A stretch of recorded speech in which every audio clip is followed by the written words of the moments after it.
Friends, good morning. आज एक छोटी सी कहानी मैं आप लोगों के साथ शेयर करना चाहता हूँ। वो कहानी मुझे हर पल प्रेरित करती है, हर पल सेल्फ डिस्कवरी के लिए प्रेरित करती है, कुछ अलग हट के सोचने के लिए प्रेरित करती है, इस ज़िंदगी को कैसे बेहतर तरीके से जिया जाए इसके लिए प्रेरित करती है। एक छोटी सी कहानी है। एक बहुत ही ओल्डर मैन जो कि डेथ बेड पे थे और कुछ बोल नहीं पा रहे थे, मतलब सांसें उनकी एकदम से गिनी हुई सी लग रही थी कि किसी भी क्षण वो पास्ट अवे हो सकते हैं। पूरे फैमिली मेंबर्स उनके सराउंडिंग्स में बैठे हुए थे, सब लोग उनके अंतिम दर्शन के लिए ललायित थे। और उसी बीच में वो जैसे कुछ आम आम टाइप बड़बड़ाने लगे। लोगों को बड़ा कन्फ्यूजन हुआ कि ये टाइम में आम ये क्यों बोल रहे हैं। लोग जब तक इसका कनेक्शन और उनसे कुछ और पूछ पाते तब तक उनकी मृत्यु हो जाती है। उनके मृत्यु के बाद उनके फैमिली मेंबर उनका दाह संस्कार बहुत ही अच्छे तरीके से करते हैं, जितना बेहतर हो सकता है करते हैं। और उन लोगों के मन में ये लग रहा था कि शायद दादाजी को आम पसंद है, इसीलिए उनके दाह संस्कार के बाद फॉर द चैरिटी बहुत सारा आम वो लोगों के बीच, गरीबों के बीच दान करते हैं।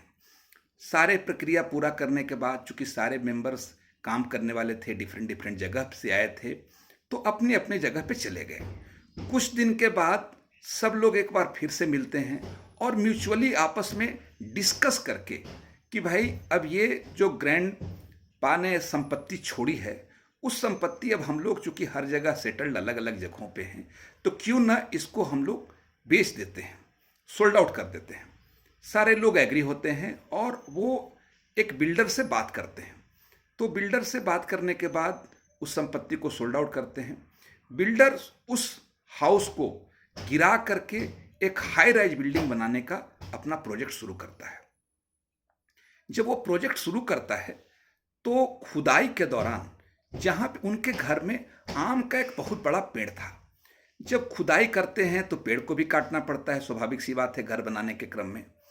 तो जब खुदाई, गहरी खुदाई होती है, उस दौरान उस आम के पेड़ के आसपास में बहुत ज़्यादा मात्रा में उनके यहाँ हीरा जवाहरात, जेवर, गहना प्रॉपर्टी के तौर पे मिलता है। बहुत इमेंस संपत्ति उसके अंदर दबी पड़ी थी।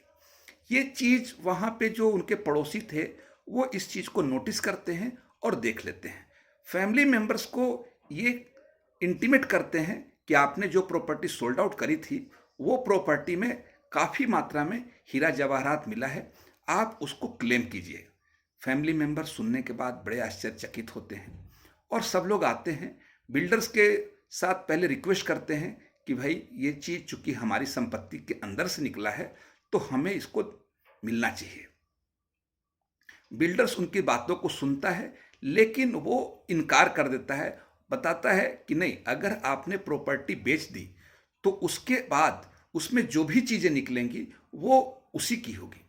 बात अदालत तक जाती है और अदालत बिल्डर के फेवर में फैसला सुनाता है। अब उनका जो ग्रैंड सन था वो थोड़ा सा आम और ये ट्रेजर के बीच में कनेक्शन डेवलप करता है और वो कहता है कि अरे ऐसा तो नहीं था, दादाजी हम लोगों को वही चीज़ बताना चाह रहे थे कि यहाँ पे रखा हुआ है जो बता नहीं पाए। अंदर से सारे परिवार को बहुत अफसोस हुआ, बहुत कष्ट हुआ। ग्रैंडसन सोचा कि भाई यहाँ पे तो हम लोग रोज़ घूमते थे, यहाँ पे हम जब तक क्रिकेट खेलते थे, लेकिन क्यों नहीं अंदर तक हम अपनी डिस्कवरी कर पाए या ग्रैंड पा से पूछ पाए। फ्रेंड्स, जिंदगी में यही होता है, हम बहुत टाइम अपने अंदर में जो सेल्फ डिस्कवरी है वो नहीं कर पाते हैं, हम दूसरों में ढूंढते हैं। आप आज ही नहीं, शुरू से ही ये कहा गया है कि हर व्यक्ति के अंदर कुछ स्पेशलिटी होती है, कुछ यूनिक सिग्नेचर स्ट्रेंथ होते हैं। हम दूसरे की चीज़ों को, दूसरे की फोटोकॉपी क्यों बनना चाहते हैं? हम अपने अंदर की सेल्फ डिस्कवरी क्यों नहीं करना चाहते हैं?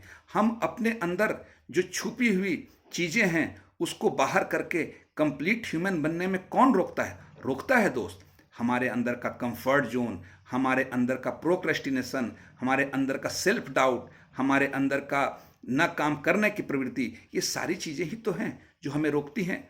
तो आज ये कहानी हमें बताती है कि हम अपने अंदर की जो क्षमता है, अपने अंदर की जो यूनिकनेस है, उसको ज़रूर ढूंढें, उसको ज़रूर बाहर करें। उसके लिए हमें कंफर्ट जोन को तोड़ना पड़ेगा, उसके लिए हमें अपने जो टाइम को खराब करने की आदत है उसको छोड़नी पड़ेगी, मेहनत करना पड़ेगा, आगे बढ़ना पड़ेगा।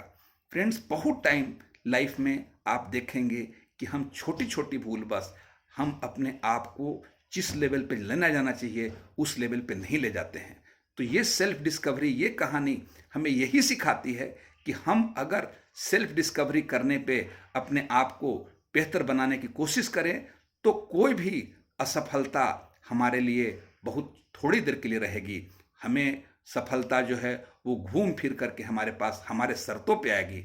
चॉइस आपका है। इस संसार में जितने व्यक्ति हैं सारे के सारे भगवान के बनाए हुए हैं, इसलिए उनकी कीर्ति पे कभी डाउट नहीं कीजिए।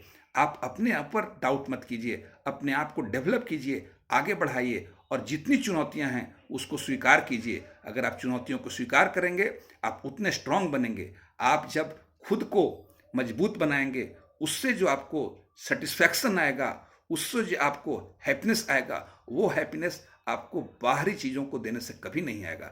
चुनाव आपका है। मैं तो बहुत ही ताकत से ये मानता हूँ कि आदमी अपना चॉइस और अपनी अपनी आदतों का ही प्रतिफल होता है। जो हम चॉइस करेंगे और जैसी आदतों के साथ हम जीवन जिएंगे, हम मान के चलें उसी जगह पे पहुँचेंगे। इसीलिए फ्रेंड्स, अगेन मेरा छोटा सा रिक्वेस्ट है कि आप अपनी क्षमताओं को पहचानिए, उस क्षमताओं को मजबूत बनाइए और आगे बढ़िए। देखिए दुनिया कितनी सुंदर लगती है, आप कितने स्ट्रांग होते हैं, कितने कामयाब होते हैं, कितना लोगों को मदद के लायक होते हैं कि आपको महसूस भी नहीं होगा। उम्मीद है कि मेरी छोटी सी पहल आपके जीवन में थोड़ा परिवर्तन जरूर लाएगी। ये थोड़ा सा ही परिवर्तन मुझे दिल से बहुत सुकून और खुशी देगी।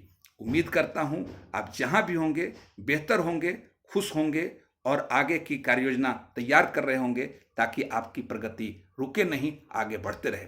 बहुत बहुत शुक्रिया, धन्यवाद, आदाब।